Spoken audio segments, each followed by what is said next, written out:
Hi, welcome back to my YouTube channel. ഇന്നത്തെ എൻ്റെ വ്ളോഗെന്ന് പറയണത് വേറെ ഒന്നുമല്ല. ഞാൻ അമ്പലത്തിൽ പോകാൻ പോവുകയാണ്. അമ്പലം എന്ന് പറയുമ്പോൾ നാവായിക്കുളത്ത് അമ്പലത്തിലാണ്. അപ്പോൾ ഇന്നാണ് ലാസ്റ്റ് എന്നാണ് ഞാൻ അറിഞ്ഞത്. പക്ഷേ നമുക്കവിടെ പോയിട്ട് ബാക്കി വിഷയങ്ങൾ പറയാം. ഞാൻ പക്ഷേന്ന് പറഞ്ഞതിൻ്റെ കാരണം ഇന്നലെയായിരുന്നു ലാസ്റ്റ് എന്നാണ് രണ്ടുമൂന്ന് പേര് പറഞ്ഞത്. അപ്പോൾ ഇന്ന് എല്ലാം കഴിഞ്ഞു എന്നാണ് ഞാൻ വിചാരിച്ചത്. ചെന്നപ്പോഴാണ് ഇന്നാണ് ലാസ്റ്റ് എന്ന് ഞാൻ അറിഞ്ഞത്. അപ്പോൾ എനിക്ക് ഹാപ്പിയായി. പക്ഷേ എനിക്ക് അമ്പലത്തിൽ പോകാൻ പറ്റിയില്ല. കഴിഞ്ഞ വർഷം നമ്മളിവിടെ വന്നായിരുന്നു, അപ്പോഴും എനിക്ക് അമ്പലത്തിൽ പോകാൻ പറ്റിയില്ലായിരുന്നു. അപ്പോൾ ഇനി അടുത്ത വർഷമെങ്കിലും എനിക്ക് പോകണമെന്നുണ്ട്. പോകാൻ പറ്റിയെങ്കിൽ അതെൻ്റെ ഭാഗ്യമെന്ന് ഞാൻ വിചാരിക്കുന്നു. അപ്പോൾ നമ്മൾ ചെന്നപ്പോഴത്തേക്കും പുറത്തൊന്നും ആരും ഇല്ലായിരുന്നു. നല്ല മഴയായതുകൊണ്ട് എല്ലാവരും കടകളിലൊക്കെ കയറി നിൽക്കുകയായിരുന്നു. പിന്നെ അമ്പലത്തിൻ്റെ ഫ്രണ്ടിൽ ചെന്നപ്പോഴത്തേക്കും എഴുന്നള്ളത്തും വിളക്കും കാര്യങ്ങളൊക്കെ നമ്മൾ കണ്ട്. പിന്നെ നല്ല മഴയായിരുന്നു, വെളിയിൽ ഇറങ്ങാൻ പോലും പറ്റാത്ത മഴയായിരുന്നു. അതുകൊണ്ട് ഇവിടെയൊന്നും ആരുമില്ല.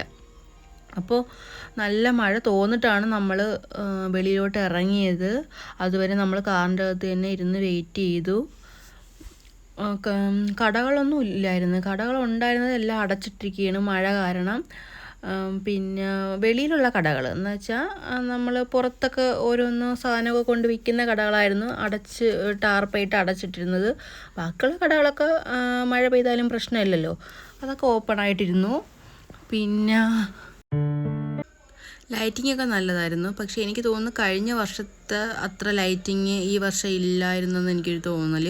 കഴിഞ്ഞ വർഷം നല്ല ലൈറ്റിങ്ങും ഇത്രയും മഴയില്ലായിരുന്നു. നമ്മൾ കുറച്ച് നടന്ന് കണ്ട് അമ്പലത്തിലുള്ള കാര്യങ്ങളൊക്കെ കണ്ട് കഴിഞ്ഞിട്ടാണ് വന്നപ്പോഴാണ് അവസാനമാണ് മഴ പെയ്തത്. ഇതിപ്പോൾ നമ്മൾ പോവാറായപ്പോഴേ മഴ, വൈകുന്നേരം മുതലേ മഴ തുടങ്ങിയതുകൊണ്ട് വലിയ ലൈറ്റിങ്ങും കാര്യങ്ങളൊന്നും എനിക്കങ്ങനെ തോന്നിയില്ല.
പിന്നെ നാവായിക്കുളം ക്ഷേത്രത്തിൽ നിന്നാണ് ആന നമ്മുടെ വെള്ളംകൊള്ളിയിലുള്ള ശ്രീ ശങ്കരനാരായണ സ്വാമി ക്ഷേത്രത്തിൽ നടന്നു വരുന്നത്.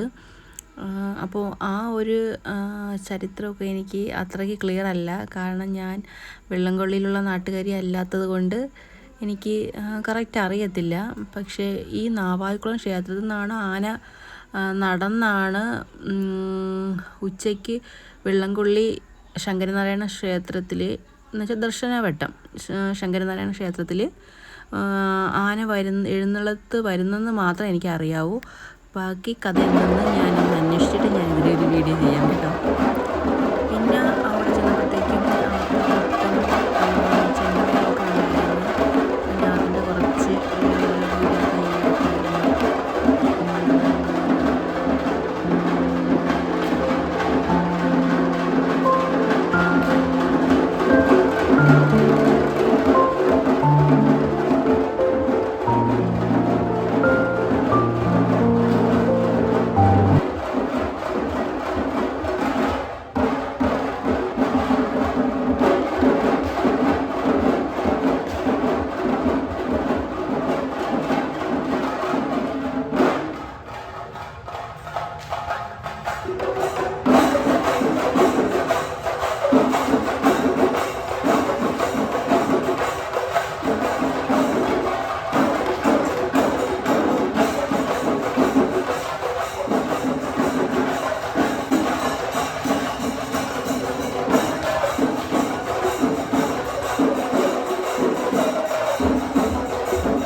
പിന്നെ നമ്മൾ കുറച്ച് വീഡിയോസും പിന്നെ ഫോട്ടോസൊക്കെ എടുത്തിട്ട് നമ്മൾ ചുമ്മാ ഇങ്ങനെ നടന്ന് വന്ന് പിന്നെ നമ്മൾ എന്തെങ്കിലും അവിടെ നിന്ന് വാങ്ങിക്കാം എന്നൊക്കെ പറഞ്ഞൊക്കെ വന്ന്. പക്ഷേ അവിടെ വാങ്ങിക്കാൻ പറ്റിയത് എല്ലാം സിന്ദൂരവും കളിപ്പാട്ടങ്ങളൊക്കെ ഉള്ളായിരുന്നു. അപ്പം മിക്ക ഉത്സവങ്ങളിൽ ഞാൻ പോകുന്നത് കൊണ്ട് അതിനോടൊന്നും താല്പര്യമൊന്നുമില്ല. പിന്നെ എൻ്റെ ഫേവറേറ്റിലുള്ള ഒന്നാണ് പാനിപ്പൂരി. പാനിപ്പൂരി ഉണ്ടാകും നമ്മൾ നോക്കി. അങ്ങനെ നമ്മൾ പാനിപ്പൂരി ഉള്ളൊരു സ്പോട്ട് കണ്ട് അങ്ങനെ 2 പാനിപ്പൂരി നമ്മൾ വാങ്ങിച്ച്. അതിലൊന്ന് എനിക്കും ഒന്ന് മീനൂട്ടിക്കും. അത്യാവശ്യം നല്ല ക്വാളിറ്റിയും ക്വാണ്ടിറ്റിയും ഉണ്ടായിരുന്നു. അപ്പോൾ ഇതൊക്കെ നമ്മൾ കഴിച്ചിട്ട് പിന്നെ നമ്മൾ വീട്ടിലോട്ട് തിരിച്ചു വന്നു. അപ്പോൾ ഇതാണ് ഇന്നത്തെ എൻ്റെ വ്ളോഗ്. അപ്പോൾ എൻ്റെ വീഡിയോ ഇഷ്ടമായ നിങ്ങൾ തീർച്ചയായും എന്നെ സപ്പോർട്ട് ചെയ്യണം, സബ്സ്ക്രൈബ് ചെയ്യണം. പിന്നെ ഇത്രയൊക്കെ ഉള്ളു. അപ്പോൾ ഈ നെക്സ്റ്റ് വീഡിയോയുമായിട്ട് ഞാൻ വീണ്ടും വരാം. Thank you. Tata, bye bye.